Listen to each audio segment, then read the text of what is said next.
अब कुछ different problems को डिस्कस कर लेते हैं, जैसे कि बल्ब की प्रॉब्लम्स। अब मैंने कहा सपोज़ एक बल्ब दे रखा है, ठीक है। बल्ब दिया हुआ है पावर वोल्टेज। हमेशा बल्ब की रेटिंग दी जाती है इस तरीके से कि कुछ पावर दे देगा और कितने वोल्टेज पे काम कर रहा है। तो इसके लिए रेजिस्टेंस का फॉर्मूला हो जाएगा V² बाई P, मतलब used in parallel circuit. More power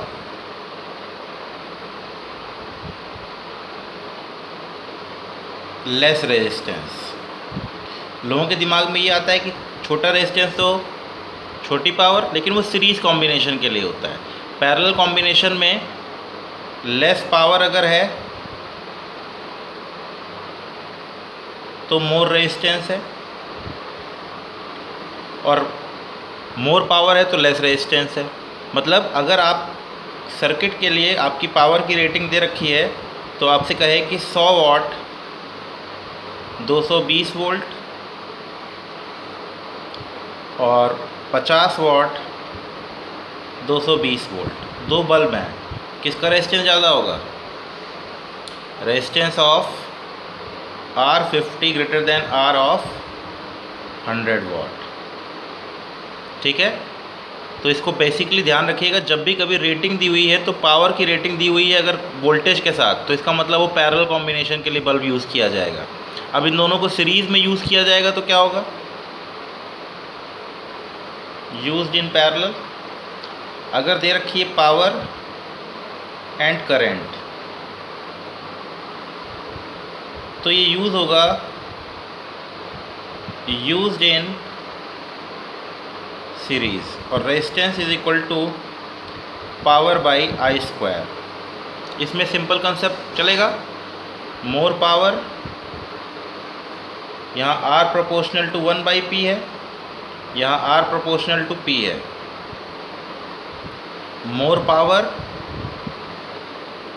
more resistance, less power less resistance, ठीक है।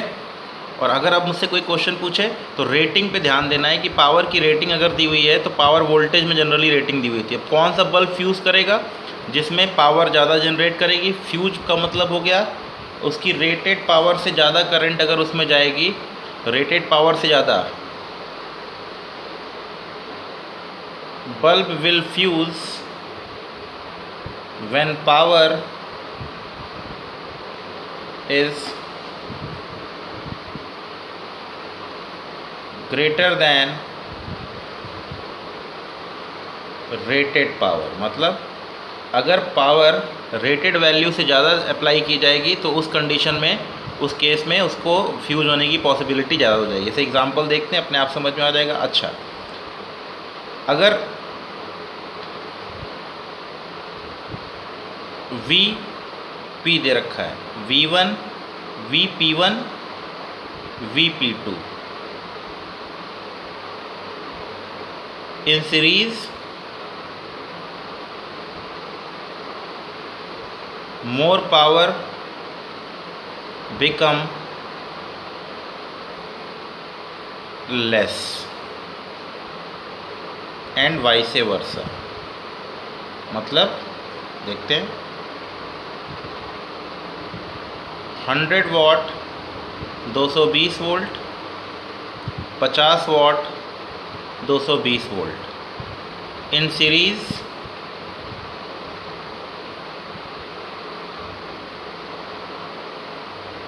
$50 विल ग्लो ब्राइटर। क्यों? समझने वाली बात है। पैरेलल कॉम्बिनेशन में जिसकी पावर ज़्यादा होगा उसका रेजिस्टेंस कम होगा, इसका रेजिस्टेंस ज़्यादा होगा, यानी R of 50 greater than R of 100। और सीरीज़ में जिसकी रेजिस्टेंस ज़्यादा होती है उसकी पावर भी ज़्यादा होती है, तो इसका मतलब 50 वॉट वाला, तो वॉट को रेजिस्टेंस से कंपेयर मत कीजिए कभी भी। वॉट हो सकता है कम रेजिस्टेंस वाले का भी ज़्यादा वॉट हो सकता है, और ज़्यादा रेजिस्टेंस वाले का भी कम वॉट हो सकता है। तो इसका कम वॉट ज़्यादा रेजिस्टेंस कम वॉट अगर पैरेलल में दे रखा है तो ये कंडीशन को याद रखना है। जिसकी पावर ज़्यादा उसका रेजिस्टेंस कम, जिसकी रेजिस्टेंस पावर कम उसका रेजिस्टेंस ज़्यादा। कब, किस केस में? जब आपको पैरेलल कॉम्बिनेशन दे रखा है या रेटेड पावर और वोल्टेज दे रखी हो तो जनरली आपको पावर और वोल्टेज में ही गेम दिया होता है, उसी के ऊपर बात कर रहा होता है। अगर I P1 I P2 in parallel, ये कौन सा कॉम्बिनेशन दे रखा है? सीरीज कॉम्बिनेशन, मतलब करंट के लिए दे रखा है। कैसा कॉम्बिनेशन है ये? पैरेलल कॉम्बिनेशन था, ये सीरीज कॉम्बिनेशन है। इन पैरेलल कॉम्बिनेशन उल्टा बिहेवियर करता है। More power become less and vice versa. तो जैसे कहता है 2 एम्पियर 100 वाट और 2 एम्पियर 50 वाट। तो यहाँ क्लियर कट है, R of 100 greater than R of 50 in parallel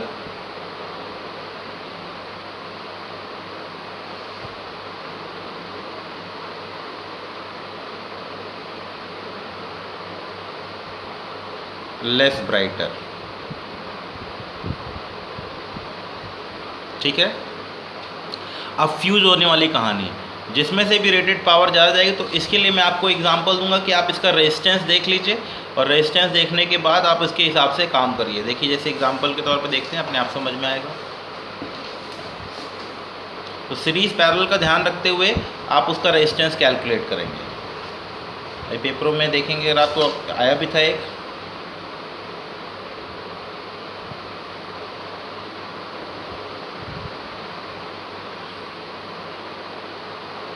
ये 3 बल्ब दे रखे हैं एक बैटरी के साथ, A B C, same bulb है, मतलब तीनों का रेजिस्टेंस ज़्यादा है। तो इसमें सीधे करंट वाला गेम आ जाएगा। सबसे पहले किसकी पावर ज़्यादा होगी आप उसको बताइए। Power of C greater than power of A is equal to power of B। क्यों?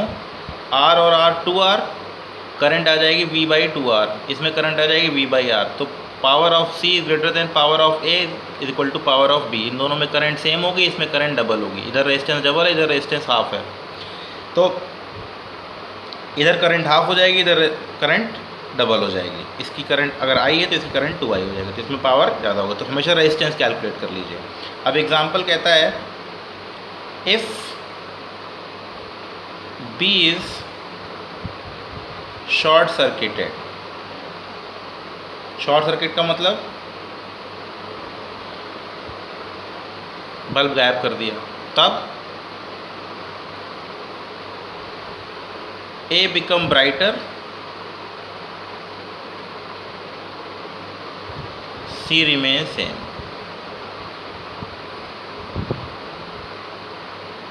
क्यों? A ज़्यादा ब्राइटर हो जाएगा, जिसके शॉर्ट सर्किट करने पे इस ब्रांच का रेजिस्टेंस R हो जाएगा, करंट की वैल्यू V/R हो जाएगी, और इसके I²R के हिसाब से। तो इसके हमेशा रेजिस्टेंस को देख लीजिए और करंट, तो मेज़र करते वक्त आप करंट को चेक कर लीजिए और करंट के हिसाब से उनकी पावर को कैलकुलेट कर लीजिए। अब ऐसे दे रखे हैं बल्ब, मान लीजिए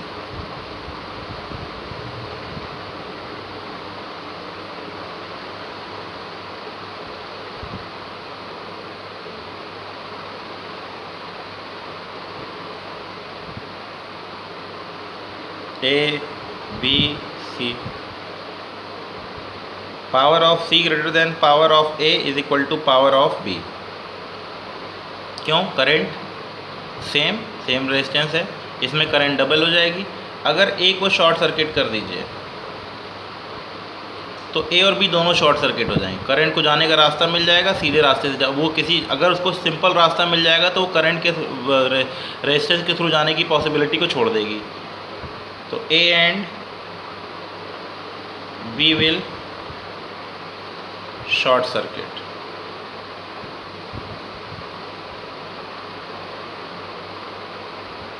सी बिकम ब्राइटर।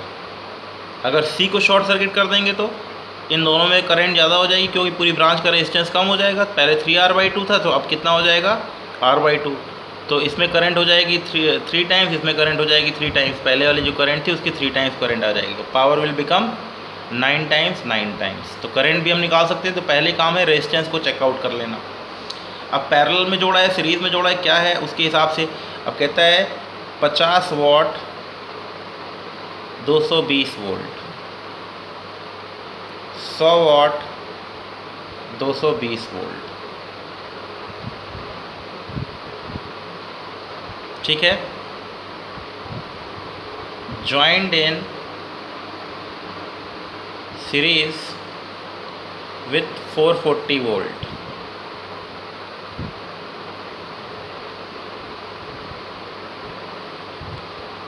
विच में फ्यूज फर्स्ट। ऐसा क्वेश्चन पूछे तो सीधा सा लॉजिक क्या पूछ रहा है, वो लॉजिक ये पूछ रहा है कि किस में पावर ज़्यादा होगी, और उसकी रेटेड पावर 50 वाट से ज़्यादा होगी तो फ्यूज, 100 वाट से ज़्यादा होगी तो फ्यूज, या कोई फ्यूज होगा कोई फ्यूज नहीं होगा। तो देख लेते हैं,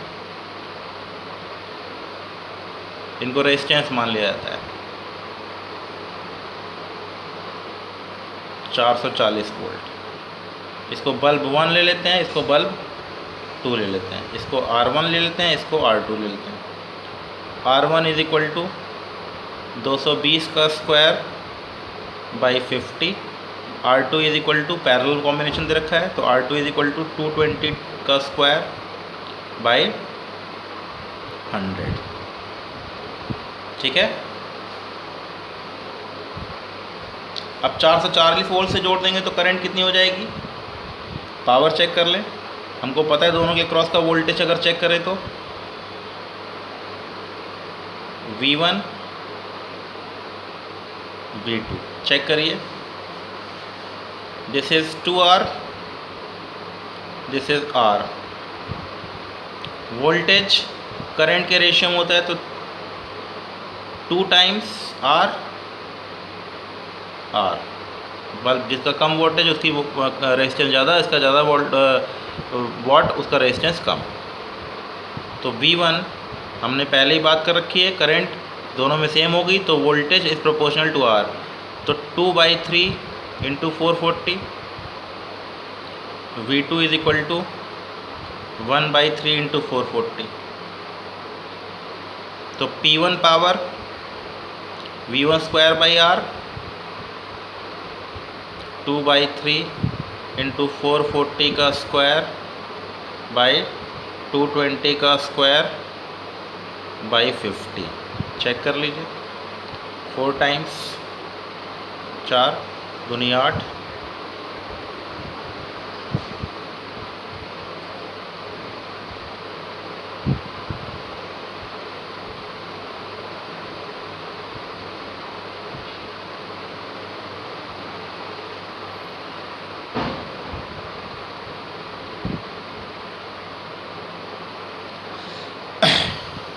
कैलकुलेट कर लीजिए पावर कितनी आ रही है इसकी। 4 चौक 16, 16/9 इंटू 50।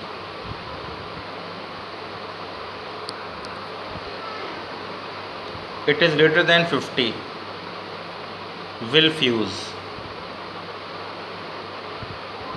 ये फ्यूज़ हो जाएगा, क्यों, इसकी पावर 50 वाट से ज़्यादा हो गई और ये फ्यूज़ हो जाएगा। दूसरे वाले के लिए चेक करें, P2 V square V2 square 1/3 into 440 का स्क्वायर बाई 220 बाई 100, 220 का स्क्वायर बाई 100, तो 100 into 1/4/9। It is less than 100, तो ये फ्यूज़ नहीं होगा। Less than 100, so it is less than second power. तो P1 पावर ग्रेटर देन 50, तो ये फ्यूज जाएगा, और सेकेंड वाला। और लॉजिकली भी चेक कर लीजिए कि कौन सा फ्यूज होगा कौन सा नहीं। पॉसिबिलिटी अगर चेक करनी हो तो आपको पहले ही बताया कि सीरीज़ में उल्टा हो जाता है, 50 वाट वाला ज़्यादा ग्लो करेगा और 100 वाट वाला कम ग्लो करेगा। तो दोनों की पावर भी अगर आप चेक करेंगे तो पावर किसकी ज़्यादा आ रही है, इसकी पावर 16/9 इंटू 50 आ रही है, which is greater than this one. तो पैरेलल में जो कम वॉट वाला था वो सीरीज़ में ज़्यादा वॉट वाला हो जाएगा, तो इसकी वॉटेज क्या हो जाएगी, ज़्यादा हो जाएगी, और इसकी वॉटेज क्या हो जाएगी, कम हो जाएगी। इसकी वॉट बढ़ जाएगी, इसकी वॉट कम हो जाएगी। तो लॉजिकली भी याद रख सकते हैं। कैलकुलेट करना चाहें तो आप हमेशा जो रेटिंग दे रखी है उसके हिसाब से पहले रेजिस्टेंस निकालें, इनको रेजिस्टेंस मान करके फिर इनके क्रॉस आप वॉट की वैल्यू निकालें, करंट निकाल करके। जैसे भी अब सीरीज़ में दे रखे हैं, पैरेलल में दे रखे हैं, ये आपके ऊपर डिपेंडेंट है कि आप इसको कैसे सॉल्व करेंगे, ठीक है ना। तो बल्ब वाली प्रॉब्लम आए तो थोड़ा सा लॉजिक से कि सीरीज़ है, पैरेलल है, अगर सेम बल्ब है तो सीधा रेजिस्टेंस आर मान के सॉल्व कर लो। शॉर्ट सर्किट करने पे क्या हो, करंट की वैल्यू चेक कर लो, जिसमें करंट ज़्यादा होगी उसकी पावर ज़्यादा होगी, जिसमें करंट कम होगी उसमें पावर कम होगी। और नॉर्मल अगर वोल्टेज वगैरह वाली प्रॉब्लम दे रखी है तो रेजिस्टेंस को सबसे पहला काम करो, रेजिस्टेंस की वैल्यू कैलकुलेट कर लो। जनरली वो पैरेलल में, हमारे घरों में पैरेलल में दिया होता है तो हमेशा रेटिंग जो आपके बल्ब के ऊपर लिखी होती है वो हमेशा वॉट एंड वोल्ट लिखी होती है। तो वॉट एंड वोल्ट के अकॉर्डिंग ही आप अपने रेजिस्टेंस को कैलकुलेट कर लीजिए। उस रेजिस्टेंस के बेस पे ही आप वैल्यूज़ को कैलकुलेट कीजिए, और वैल्यू को कैलकुलेट करके आप चेक कर लीजिए किसकी पावर ज़्यादा है। आप V से निकालना चाहें, कोई कहेगा नहीं सर हम करंट से निकालेंगे, तो करंट से निकाल लो। तो 440/3R करंट हो जाएगी, इसमें रेजिस्टेंस। अगर कोई कहेगी कि इसको कैसे सॉल्व करेंगे तो ऐसे निकाल लो, 440/3R करंट हो गई, I²R × 2R सॉल्व कर लो। P2 की वैल्यू हो जाएगी 440/3R I²R × R। P1 P2 calculate कर लो, वैल्यू वही आएगी। तो इसको पूरा कैलकुलेट करने का तरीका दिमाग में रख लीजिए कि रेटिंग के बेस पे उसके रेजिस्टेंस को पहले ही कैलकुलेट कर लेना ज़्यादा बेनिफिशियल होता है। उसके बेस पे आप इजीली सॉल्व कर सकते हैं अपनी प्रॉब्लम को। अगर सेम टाइप के बल्ब दे रखे हैं, 2 बल्ब 3 बल्ब फ्यूज़ कर ले, तो चुपचाप करंट चेक कर लीजिए। पहले करंट कितनी थी, बाद में करंट कितनी थी। करंट बढ़ गई तो पावर बढ़ गई, करंट घट गई तो पावर घट गई। तो इसके ऊपर आपको तमाम तरीके के न्यूमेरिकल्स आपकी बुक में भी देखने को मिलेंगे। तो थोड़ा दिमाग लगा करके इस टाइप की प्रॉब्लम को सॉल्व करते वक्त दिमाग ये लगाना है कि कैसा कॉम्बिनेशन दिया हुआ है। अगर सीरीज़ में दे रखा होगा तो ऐसे दे देगा 2 एम्पियर 50 वाट, 2 एम्पियर 100 वाट। तो लॉजिकली है, इसका पहले वाले का रेजिस्टेंस आ जाएगा क्या, P/I², that equals to 50/4, that is 12.5 ohm. और R2 की वैल्यू आ जाएगी 100/2 का square, that becomes 25 ohm. 25 ohm 12.5 ohm. तो रेजिस्टेंस निकलने के बाद फिर आप उसको सर्किट की प्रॉब्लम के तरीके से सॉल्व कर लीजिए और वैल्यू को कैलकुलेट कर लीजिए, ठीक है। तो बल्ब वाली प्रॉब्लम भी आपको देखने को मिलेगी। अब कुछ वोल्टेज वाले मेथड को देख लेते हैं। वोल्टेज के हिसाब से आपको निकालना है, तो आपको डायरेक्टली अब किरचॉफ लूप लॉ नहीं लगाना है, आपको दिमाग से सॉल्व करना है। कई सारी प्रॉब्लम दे देता है और सॉल्व करने के लिए पूछ लेता है। स्विच की प्रॉब्लम भी देखेंगे।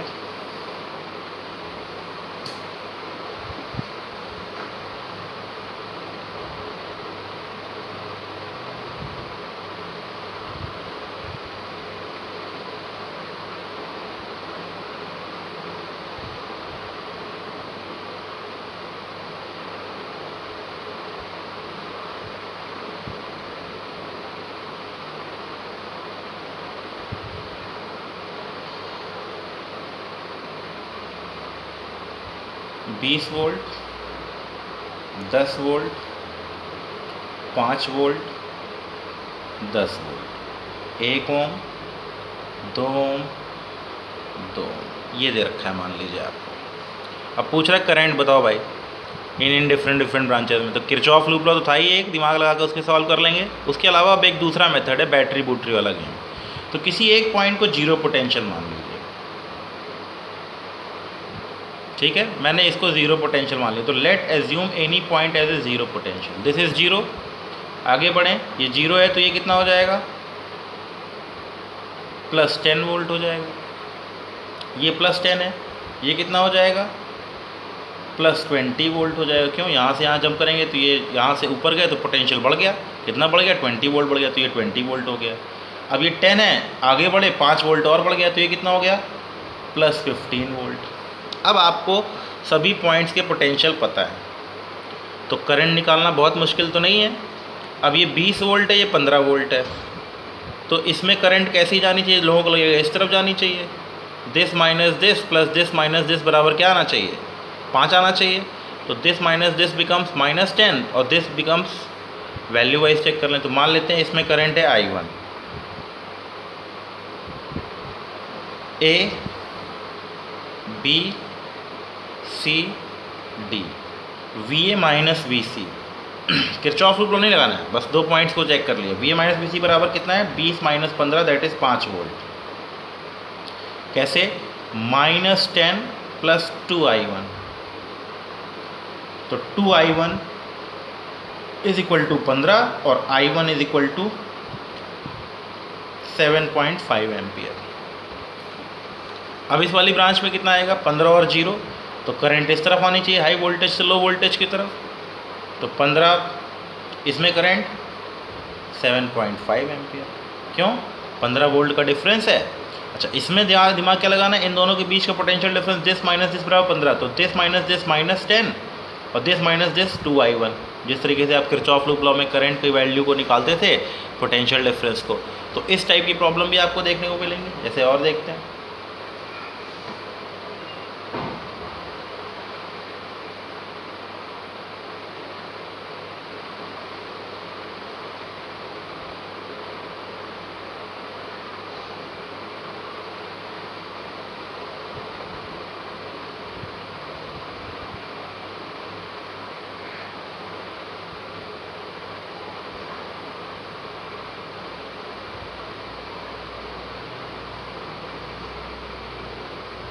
पाँच volt, 5 volt, 2 volt, 2 volt, 10 volt, 1 ओम, 2 ओम, 2।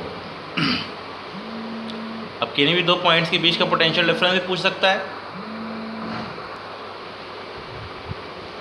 इसको देख लीजिए, इसको 0 वोल्ट ले लीजिए, 0 वोल्ट, तो ये 10 वोल्ट, 10 वोल्ट बढ़ गया 12 वोल्ट, ये भी 12 वोल्ट। अब डिफरेंट ब्रांचेस में करंट निकालनी है। ये A हो गया, ये भी A हो गया, ये B हो गया, सॉरी ये B ले लीजिए, ये C, ये भी C। अब इसमें करंट निकालनी है, VA माइनस VC बराबर -2 volt. This minus this 2 volt है, तो I1 करंट ले लीजिए, I1 इंटू 1 -5 बराबर -2, तो I1 की वैल्यू आ गई 3 एम्पियर। इस वाले में I2 करंट ले लीजिए, VC minus VB is equal to 12 volt. यहाँ से यहाँ गए I2 करंट, तो 2I1 2I2 minus 5 is equal to 12, तो I2 is equal to 17/2 that equals to 8.5 ampere.